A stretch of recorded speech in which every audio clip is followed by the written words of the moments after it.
ಏನದು breaking update ನೋಡೋಣ. ವಿಧಾನಸೌಧದಲ್ಲಿ ಪಾಕ್ ಪರ ಘೋಷಣೆ ಆರೋಪಕ್ಕೆ ಸಂಬಂಧಪಟ್ಟಂತೆ ಇರ್ತಕ್ಕಂಥ ಬ್ರೇಕಿಂಗ್ ಅಪ್ಡೇಟ್ ಬರ್ತಾ ಇದೆ. 3 ಆರೋಪಿಗಳನ್ನ ಅರೆಸ್ಟ್ ಮಾಡಿದ್ದಾರೆ ವಿಧಾನಸೌಧ ಪೊಲೀಸರು.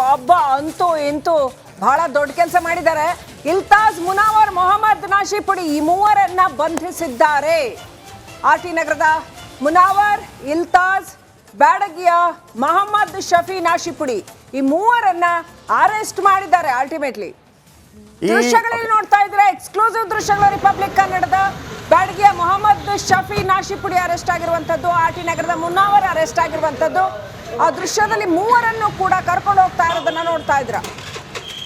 ರಿಪಬ್ಲಿಕ್ ಕನ್ನಡದಲ್ಲಿ ದೃಶ್ಯಗಳನ್ನ ನೋಡ್ತಾ ಇದ್ರ. ಈಗ ತಾನೇ ಅರೆಸ್ಟ್ ಮಾಡಿ ಕರ್ಕೊಂಡು ಹೋಗ್ತಾ ಇರುವಂತದ್ದು. ಘೋಷಣೆ ಕೂಗಿದ ಆರೋಪದ ಮೇಲೆ 3ರನ್ನ ಬಂಧನ ಮಾಡ್ಲಿಕ್ಕೆ ಇಷ್ಟು ಸಮಯ ಯಾಕೆ ತಗೊಂಡ್ರು ಅನ್ನೋ ಪ್ರಶ್ನೆಯೊಂದಿಗೇನೆ ನಾವು ಈ ದೃಶ್ಯಗಳನ್ನ ನಿಮ್ಗೆ ತೋರಿಸ್ತಾ ಇದ್ದೀವಿ.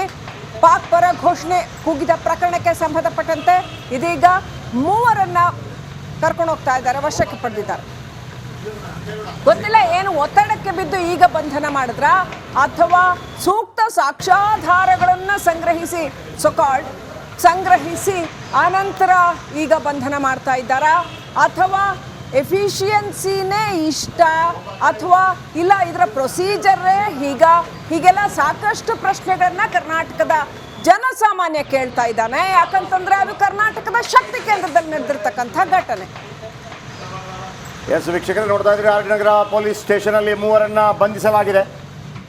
ಘೋಷಣೆ ಕೂಗಿದ 3ರನ್ನ ಈಗ ವಶಕ್ಕೆ ಪಡೆಯಲಾಗಿದೆ. ಇನ್ನು ಕೂಡ FSL ರಿಪೋರ್ಟ್ ಬಂದಿಲ್ಲ ಸರ್ಕಾರದ ವತಿಯಿಂದ. ಬೇರೆ ಬೇರೆ ಆರೋಪ ಪ್ರತ್ಯಾರೋಪಗಳು ಕೇಳಿ ಬರ್ತಾ ಇದೆ. 3 ಆರೋಪಿಗಳನ್ನು ಅರೆಸ್ಟ್ ಮಾಡಿದ್ದಾರೆ. ನಿರಂತರವಾಗಿ ಮೊನ್ನೆಯಿಂದ ಒಬ್ಬಾತ ದೆಹಲಿ ಮೂಲ ಅಂತ ಕೇಳಿ ಬರ್ತಾ ಇದೆ. ಯಾಕಂದರೆ ದೆಹಲಿಯಲ್ಲಿ ಇವರು ಹುಸೇನ್ ಅವರು ದೆಹಲಿಯಲ್ಲಿ ಕಾರ್ಯಾಚರಣೆ ಅವರ ಪಕ್ಷದಲ್ಲಿ, ಹಾಗಾಗಿ ಅಲ್ಲಿಂದ ಕೂಡ ಬಂದಿರಬಹುದು. ಇಲ್ತಾಜ್, ಮುನಾವರ್, ಮೊಹಮ್ಮದ್ ನಾಶಿಪುಡಿ ಅವ್ರನ್ನ ಮೊನ್ನೆ ಕೂಡ ಕೇಳಲಾಗಿತ್ತು. ಯಾಕಂದರೆ ಆತ ಅಂತ ಗೊತ್ತಾಗಿತ್ತು.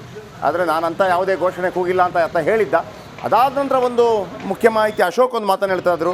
ಆತ ಎಲ್ಲಿಯವ, ರಾಜಾಜಿನಗರದವ, ಇಲ್ಲಿಯವನೇ ನನಗೆ ಗೊತ್ತಿದೆ ಅನ್ನೋಂಥ ಮಾತುಗಳನ್ನು ಕೂಡ ಹೇಳ್ತಾ ಇದ್ರು. 3ರ ಬಂಧನ ಆಗಿದೆ.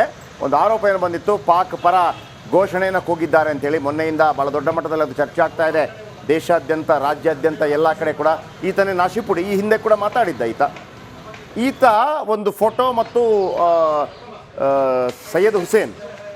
ನಾಸಿರ್ ಹುಸೇನ್ ಜೊತೆ ಇದ್ದಂಥ ಒಂದು ಫೋಟೋ ಇತ್ತು. ಅದಕ್ಕೆ ಸಂಬಂಧಪಟ್ಟ ಹಾಗೆ ಮತ್ತು ಒಂದು ಲೀಸ್ಟ್ ಬಿಡುಗಡೆ ಆಗಿತ್ತು. 25 ಜನರ ಒಂದು ಲೀಸ್ಟ್ ಬಿಡುಗಡೆ ಆಗಿತ್ತು, ಯಾರಿಗೆಲ್ಲ ಅವಕಾಶಗಳನ್ನು ಕೊಡಲಾಗಿದೆ ಅಂತೇಳಿ.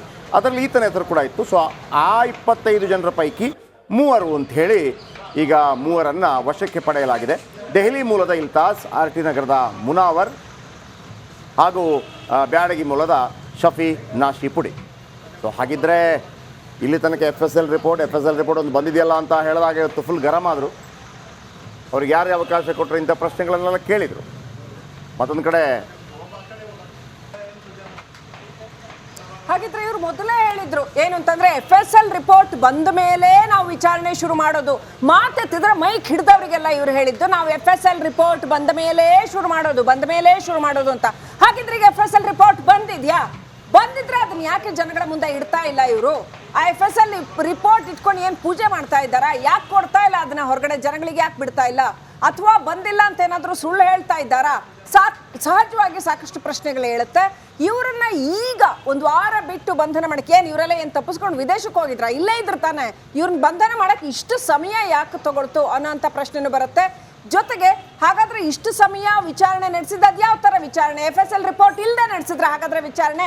FSL ರಿಪೋರ್ಟ್ ಇಲ್ಲದೆ ನಿಮಗೆ ವಿಚಾರಣೆ ನಡೆಸೋದಕ್ಕೆ ಇಷ್ಟು ದಿನ ಯಾಕೆ ಬೇಕಾಯ್ತು? ಹೀಗೆ ಸಾಕಷ್ಟು ಪ್ರಶ್ನೆಗಳು ಬರುತ್ತೆ. ಓಕೆ, ಇದರ ಬಗ್ಗೆ ನಾವು ಇದನ್ನ ಬಹಳ ದೊಡ್ಡ ಮಟ್ಟದಲ್ಲಿ ಮೊನ್ನೆ ತಗೊಂಡಿದ್ವಿ. ಯಾವಾಗ ಪರ ಘೋಷಣೆ ಬಂತು ಅದರ ಬಗ್ಗೆ ಸಾಕಷ್ಟು ದೊಡ್ಡ ಚರ್ಚೆಗಳು ಕೂಡ ಆಯಿತು. ನನ್ನ ಜೊತೆ ಸುನೀಲ್ ಧರ್ಮಸ್ಥಳ ಇದ್ದಾರೆ, ಜೊತೆಗೆ ನಾಗರಾಜ್ ಕೂಡ ಇದ್ದಾರೆ. ಮೊದಲಿಗೆ ಸುನೀಲ್ ಬಳಿ ಹೋಗ್ತೀನಿ. ಸುನೀಲ್, ಒಂದು ಮಾತು ಕೇಳಿ ಬರ್ತಾ ಇತ್ತು, FSL ರಿಪೋರ್ಟ್ ಬಂದ ನಂತರ ಮಾತ್ರ ಇದರ ಮುಂದಿನ ಕಾರ್ಯಾಚರಣೆ ಆಗುತ್ತೆ ಅಂತ ಹೇಳಿ. ನಾಶಿಪುಡಿಯನ್ನು ಮೊನ್ನೆ ಕೂಡ ಮಾಧ್ಯಮದವರು ಮಾತಾಡಿಸಿದ್ದಾರೆ. ಈಗ ಈ 3ರನ್ನ ಬಂಧಿಸಿರುವಂಥದ್ದು ನಿಜವಾದ ತನಿಖೆಯ ಪ್ರಗತಿ ಹಾದಿ ಸರಿಯಾಗಿ ಹೋಗ್ತಾ ಇದೆ ಅಂತನೋ, ಅಥವಾ ಬೇರೆ ಬೇರೆ ಕಾರಣಗಳಿಗಾಗಿ ಇವತ್ತು ಬೆಳಗ್ಗೆಯಿಂದ ನೀವು ನೋಡ್ತಾ ಇದ್ದೀರಿ, ಬೇರೆ ಬೇರೆ ಕಾರಣಗಳಿಗಾಗಿ ಈ ಒಂದು ಟ್ವಿಸ್ಟ್ ಪಡ್ಕೋತಾ ಇದೆ. ನಿಮ್ಗೆ ಯಾರು ಮಾಡಕ್ಕೆ ಹೇಳಿದ್ದು, ಅವ್ರು ಯಾರು ಮಾಡೋಕ್ಕೆ, ನಿಮಗೆ ಬಂತ, ನಾವು ಕ್ರಮ ಕೈಗೊಳ್ತೀವಿ, ಏನಾಗ್ತಿದೆ ಸುನಿಲ್ ನಿಮ್ಮ ಪ್ರಕಾರ?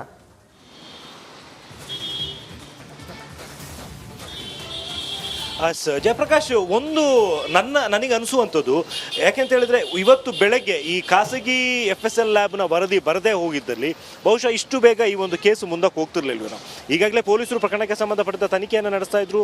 ಲೇಟೆಸ್ಟ್ ಸಿಕ್ಕಿದಂತಹ ಅಪ್ಡೇಟ್ ಏನು ಅಂತ ಹೇಳಿದ್ರೆ ನಮಗೆ ಆಲ್ರೆಡಿ FSL ನಿಂದ ಒಂದು ವರದಿ ಬಂದಿದೆ, ಆದರೆ ಇನ್ನೂ ಮತ್ತಷ್ಟು ಮಾಹಿತಿಗಳು ಬೇಕಾಗಿರೋದ್ರಿಂದಾಗಿ ನಾವು ಮತ್ತೆ FSLಗೆ ಈ ಸಂಬಂಧಪಟ್ಟಂತೆ ಹೆಚ್ಚಿನ ಒಂದು ವರದಿಯನ್ನು ಕೊಡಿ ಅನ್ನುವಂಥ ಕೇಳಿದ್ದೀವಿ ಅನ್ನುವಂಥ ಮಾಹಿತಿ ಪೊಲೀಸರ ಕಡೆಯಿಂದ ಬಂದಿದ್ದು. ಆದರೆ ಇವತ್ತು ಸಂಜೆಯ ಒಳಗಾಗಿ ಆ ಮಾಹಿತಿಯನ್ನು ತರಿಸ್ಕೊಂಡು 3 ಜನ ಆರೋಪಿಗಳನ್ನು ಅರೆಸ್ಟ್ ಮಾಡ್ತಾರೆ ಅಂತಾದರೆ ಐದರ್ ಒಂದೋ ಪ್ರೆಷರ್ ಬಿಲ್ಡಪ್ ಆಗಿರಬೇಕು, ಅದನ್ನು ಹೊರತುಪಡಿಸಿದರೆ ಇಷ್ಟು ಸ್ಪೀಡಪ್ ಆಗಿ ಆಗುವಂಥದಕ್ಕೆ ಚಾನ್ಸ್ ಇಲ್ಲ. ಈವನ್ ಸರ್ಕಾರದ ಮಟ್ಟದಲ್ಲಿ ಸಚಿವರುಗಳು, ರಾಜಕೀಯ ಮುಖಂಡರು ಹೇಳಿದ್ದು ಕೂಡ ಇದೇ ಮಾತನ್ನೇ ಆಗಿತ್ತು. ಏನಂತ ಹೇಳಿದರೆ ಅದಕ್ಕೆಲ್ಲದಕ್ಕೂ ಕೂಡ ಸಮಯ ತಗೊಳ್ಳುತ್ತೆ ಅನ್ನುವಂಥದ್ದು. ಇಷ್ಟು ದಿನ ಸಮಯ ತಗೊಳ್ಳುತ್ತೆ ಅಂತ ಹೇಳ್ತಾ ಇದ್ದೇವಂಥವ್ರು ಇಷ್ಟು ಬೇಗ ಸಂಜೆಯ ಒಳಗಾಗಿ ಹೇಗೆ ಅರೆಸ್ಟ್ ಮಾಡಿದ್ರು ಅನ್ನುವಂಥ ಒಂದು ಪ್ರಶ್ನೆ ನಿಜಕ್ಕೂ ದೊಡ್ಡದಾಗಿ ಕಾಡ್ತಾ ಇದೆ. ಈವನ್ ಪೊಲೀಸರು ಕೂಡ ಹೇಳ್ತಾ ಇದ್ರು, ಒಂದು ಕಡೆಯಲ್ಲಿ ಈ ನಾಶಿಪುಡಿ ಅನ್ನುವಂಥ ವ್ಯಕ್ತಿ, ಆತ ಎಲ್ಲೂ ಕೂಡ ಪಾಕಿಸ್ತಾನ ಜಿಂದಾಬಾದ್ ಅನ್ನುವಂಥ ಕೂಗೇ ಇಲ್ಲ, ಆತ ಕೂಗಿದ್ದು ತಮ್ಮ ಮುಖಂಡರ ಹೆಸರನ್ನ ಕೂಗಿದ್ದು ಅನ್ನುವಂಥ ಹೇಳ್ತಾ ಇದ್ರು. ಆದರೆ ಇದೀಗ FSL ವರದಿಯಲ್ಲಿ ಸ್ಪಷ್ಟವಾಗಿ ಬಂದ ಹಿನ್ನೆಲೆಯಲ್ಲಿ ಇವ್ರನ್ನ ಅರೆಸ್ಟ್ ಮಾಡಲಾಗಿದೆ ಅನ್ನುವಂಥದ್ದು ಗೊತ್ತಾಗಿರುವಂಥದ್ದು. ಯಾಕೆಂತ ಹೇಳಿದ್ರೆ ಈಗ ಇಲ್ಲಿ ಅವರು ಜಸ್ಟಿಫಿಕೇಶನ್ ಮಾಡುವಂಥದ್ದಾಗಲಿ ಅಥವಾ ಡಿನೇ ಮಾಡೋದಾಗಲಿ ಸಾಧ್ಯ ಇಲ್ಲ. ಈ FSL ವರದಿ ಬಂದ ತಕ್ಷಣ ಕ್ರಮ ಕೈಗೊಳ್ತೀವಿ ಅನ್ನುವಂಥ ಒಂದು ವಿಚಾರವನ್ನ ಸ್ಪಷ್ಟವಾಗಿ ಹೇಳಿದ್ರು. ಇದೀಗ ವರದಿ ಬಂದ ಹಿನ್ನೆಲೆಯಲ್ಲಿ ಮತ್ತು ಈ ಒಂದು ವರದಿಯಲ್ಲಿ ಪಾಕಿಸ್ತಾನ ಜಿಂದಾಬಾದ್ ಅಂತ ಕೂಗಿದ್ದು ದೃಢವಾದ ಹಿನ್ನೆಲೆಯಲ್ಲಿ ಇಮಿಡಿಯೇಟ್ ಆಗಿ ಈ ಒಂದು ಅರೆಸ್ಟ್ ಮಾಡಿರುವಂಥದ್ದು ಕಂಡು ಬರ್ತಾ ಇರುವಂಥದ್ದು. ಜಯಪ್ರಕಾಶ್. ಓಕೆ ಸುನಿಲ್, ಅಂದ್ರೆ ಈಗ ಅವ್ರ ಕೈಯಲ್ಲಿ ಒಂದಷ್ಟು FSL ರಿಪೋರ್ಟ್ ಇದೆ, ಹಾಗಾಗಿ ಅದನ್ನ ಇಟ್ಕೊಂಡು ಆ ಆಧಾರ ಮೇಲೆ ಅಲ್ಲ. ಈಗ ಪ್ರಶ್ನೆ ಇರ್ತಕ್ಕಂಥದ್ದು ಸುನಿಲ್, ನೀವು ಕೂಡ ದಶಕಗಳಿಂದ ಕ್ರೈಮ್ ರಿಪೋರ್ಟಿಂಗ್ ಮಾಡಿದ್ದೀರಾ. ಇದರ ಸಾಧ್ಯತೆಗಳು ಅಂದ್ರೆ ಹೀಗೊಂದು ಘೋಷಣೆ ಕೂಗಿದ ತಕ್ಷಣ ಅದು ಏನನ್ನ ಸೂಚಿಸುತ್ತೆ, ಇದರ ಅಪಾಯ ಏನು ಅನ್ನುವಂಥದ್ದು, ಇದರ ಹಿಂದೆ ಏನು ಇರಬಹುದು, ಏನು ಇಲ್ದಿದ್ರೆ ಫೈನ್, ಏನಾದರೂ ಇದ್ರೆ ಅಕಸ್ಮಾತ್ ಅನ್ನೋದು ನಿಮಗೆ ಅರ್ಥ ಆಗತ್ತೆ ಇದು ಏನು ಅಂತ, ಇಂಟೆನ್ಸಿಟಿ ಏನು ಅಂತ. ಅವತ್ತು ಅಲ್ಲಿ ವಿಧಾನಸೌಧದಲ್ಲಿ ಅಷ್ಟು ಜೋರಾಗಿ ಓಪನ್ ಆಗಿ ಕೂಗಿರ್ತಕ್ಕಂಥ ಘೋಷಣೆ ಅವತ್ತು ಇಡೀ ರಾತ್ರಿ ಎಲ್ಲ ಮಾಧ್ಯಮಗಳು ಬಾಯ್ ಬಡ್ಕೊಂಡು ಎಲ್ಲರೂ ಡಿಬೇಟ್ ಮಾಡಿದ್ದಾರೆ, ಪ್ರತಿಪಕ್ಷಗಳು ಡಿಬೇಟ್ ಮಾಡಿದ್ದಾರೆ, ಸದನದಲ್ಲಿ ಚರ್ಚೆ ಆಗಿದೆ.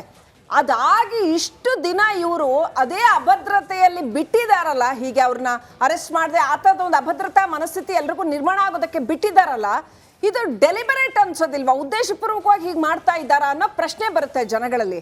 ಇಷ್ಟು ಸಮಯ ಬೇಕಾ ಒಂದು ಘೋಷಣೆ ಕೂಗ್ದವ್ರನ್ನ, ಕಣ್ಣೆದ್ರಿಗೆ ಘೋಷಣೆ ಕೂಗ್ದವ್ರನ್ನ ವಿಡಿಯೋ ಇದೆ ಅದರಲ್ಲಿ. ಅವತ್ತು ಒಂದು ನೋಟ್ ಬ್ಯಾನ್ ಆದಾಗ ನಿಮ್ಗೆ ಗೊತ್ತಿರಬಹುದು, ಡೊಮಿನಿಕ್ ಸೆಲ್ವರಾಜ್ ಅಂತ ಹೇಳಿ ಒಂದು 1,43,00,000 ರೂಪಾಯಿನ ತಗೊಂಡೋಗ್ಬಿಟ್ಟಿದ್ದ ತಮಿಳ್ನಾಡಿಗೆ. ಡೊಮಿನಿಕ್ ಸೆಲ್ವರಾಜ್ ಅಂತ ಹೇಳಿ ನನಗೆ ಈಗಲೂ ನೆನಪಿದೆ. ಇನ್ನು ಏನು ಒಂದು 24 ಗಂಟೆನೂ ಆಗಿಲ್ಲ, ಎಡೆ ಮುರಿ ಕಟ್ಟಿ ತಂದಾಗಿದೆ. ಯಾಕಂದ್ರೆ ಯಾರ್ದು ಪ್ರೆಷರ್ ಇಲ್ಲ ಅದಕ್ಕೆ ಅಂತ. ಈಗ ಪ್ರಶ್ನೆ ಹೇಗೆ ಅಂತಂದ್ರೆ, ನಮಗೆಲ್ಲ ಫೇಸ್ ಕಾಣ್ತಾ ಇದೆ, ಕಂಡಿಲ್ಲ ಅಂತಂದ್ರೆ ವಿಚಾರ ಬೇರೆ. ಅತ್ಯದ್ಭುತವಾಗಿ ಕಾಣ್ತಾ ಇದೆ, ಮತ್ತೆ ಲಿಸ್ಟ್ ಇದೆ ಸುನಿಲ್, ಲಿಸ್ಟ್ ಇದೆ 25 ಜನ ಯಾರು ಅಂತೇಳಿ, ಆಧಾರ್ ಕಾರ್ಡ್ ನಂಬರ್ ಇದೆ, ಆಮೇಲೆ ಎಲ್ಲವೂ ಇದ್ದ ನಂತರ ಇಲ್ಲಿ ತನಕ ಯಾಕೆ ಹೋಗುತ್ತೆ ಅಂತ ಇನ್ನೊಂದು ವಿಚಾರವನ್ನ ಹೇಳಲೇಬೇಕಾಗತ್ತೆ. ಯಾ ಏನಂತ ಹೇಳಿದ್ರೆ, ಕೆಲವು ವರ್ಷಗಳ ಹಿಂದೆ ಒಂದು ಇನ್ಸಿಡೆಂಟ್ ನಿಮಗೆ ನೆನಪಿರ್ಬೋದು. ಏನು ಅಂತ ಹೇಳಿದ್ರೆ, CAA NRC ಗಲಾಟೆ ಆದಂಥ ಟೈಮಲ್ಲಿ ಫ್ರೀಡಮ್ ಪಾರ್ಕಲ್ಲಿ ಒಂದು ಪ್ರೊಟೆಸ್ಟ್ ಆಗಿತ್ತು. ಆ ಒಂದು ಪ್ರೊಟೆಸ್ಟ್ ಆಗ್ತಾ ಇದ್ದ ಸಂದರ್ಭದಲ್ಲಿ ಒಬ್ಳು ಯುವತಿ, ಅಮೂಲ್ಯ ಅನ್ನುವಂಥ ಒಂದು ಯುವತಿ, ಸ್ಟೇಜ್ ಮೇಲೆ ಪಾಕಿಸ್ತಾನ ಜಿಂದಾಬಾದ್ ಅನ್ನುವಂಥ ಘೋಷಣೆ ಕೂಗಿದ್ರು.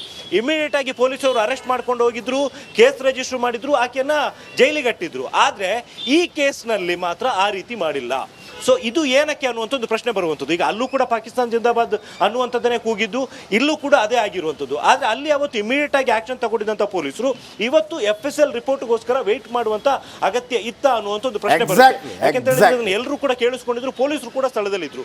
ಸಾಮಾನ್ಯ ಜನರಿಗಾದ್ರೆ ಒಂದು ನ್ಯಾಯನ, ಆ್ಯಂಡ್ ಪೊಲಿಟಿಷಿಯನ್ಸ್ ಜೊತೆಗಿರುವಂಥ ಬೆಂಬಲಿಗರಾಗಿದ್ರೆ ಅವರಿಗೆ ಮತ್ತೊಂದು ನ್ಯಾಯನ ಅನ್ನುವಂಥ ಒಂದು ಪ್ರಶ್ನೆಯನ್ನ ಇಲ್ಲಿ ನೆನಪಿಸ್ಕೊಳ್ಳೇಬೇಕು. ಜಯಪ್ರಕಾಶ್.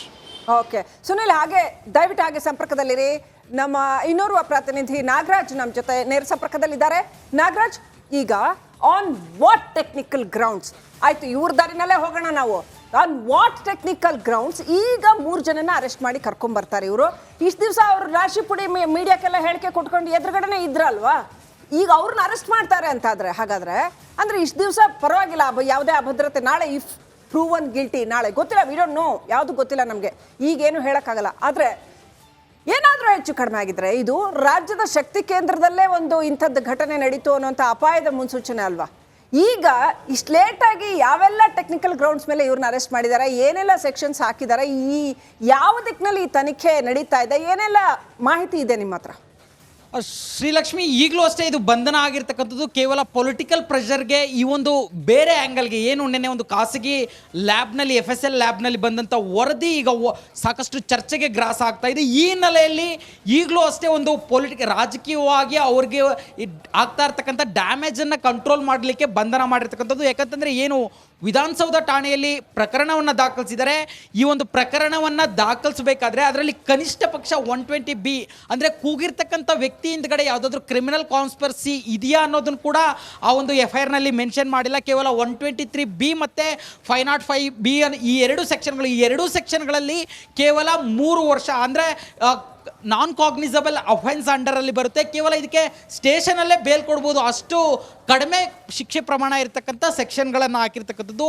ಯಾವಾಗ ಈ ಒಂದು ಖಾಸಗಿ FSL ಲ್ಯಾಬ್ನ ವರದಿ ಹೊರಗಡೆ ಬಂತೋ, ಇದು ಆಗ್ತಾ ಇರ್ತಕ್ಕಂಥ ಡ್ಯಾಮೇಜನ್ನು ನೋಡಿಕೊಂಡು ಬಂಧನ ಮಾಡಿರೋದು ವಿನಃ ಬಿಟ್ಟರೆ ಈ ಒಂದು ಏನು ಪೊಲೀಸರು ದಾಖಲಿಸಿರ್ತಕ್ಕಂಥ ಕೇಸ್ಗೂ ಇವರು ಅರೆಸ್ಟ್ ಮಾಡಿರೋಂಥ ರೀತಿಗೂ ಅಥವಾ ನ್ಯಾಯಾಲಯಕ್ಕೆ ಕರೆದುಕೊಂಡೋಗಿ ಪ್ರೊಡ್ಯೂಸ್ ಮಾಡ್ತಾ ಇರತಕ್ಕಂಥ ರೀತಿ ಇರ್ಬೋದು. ಇಷ್ಟು ದಿನ ಟೈಮ್ ತೆಗೆದುಕೊಂಡು FSL ರಿಪೋರ್ಟ್ ಬಂದ ಮೇಲೆ ಅರೆಸ್ಟ್ ಮಾಡ್ತೀವಿ ಅಂತ ಹೇಳ್ತಾ ಇದ್ದಾರೆ. ಇವೆಲ್ಲ ಸಬೂಬುಗಳಷ್ಟೇ. ಆದರೆ ಈ ಒಂದು ಕೇಸ್ನಲ್ಲಿ ರಾಜ್ಯ ಸರ್ಕಾರ ಇರ್ಬೋದು ಅಥವಾ ಪೊಲೀಸರು ಇರ್ಬೋದು ನಿಜಕ್ಕೂ ನಡೆದುಕೊಳ್ತಾ ಇರ್ತಕ್ಕಂಥ ನಾಗರಾಜ್, ಏನಂದ್ರೆ ವಿಷಯ ಏನಂದ್ರೆ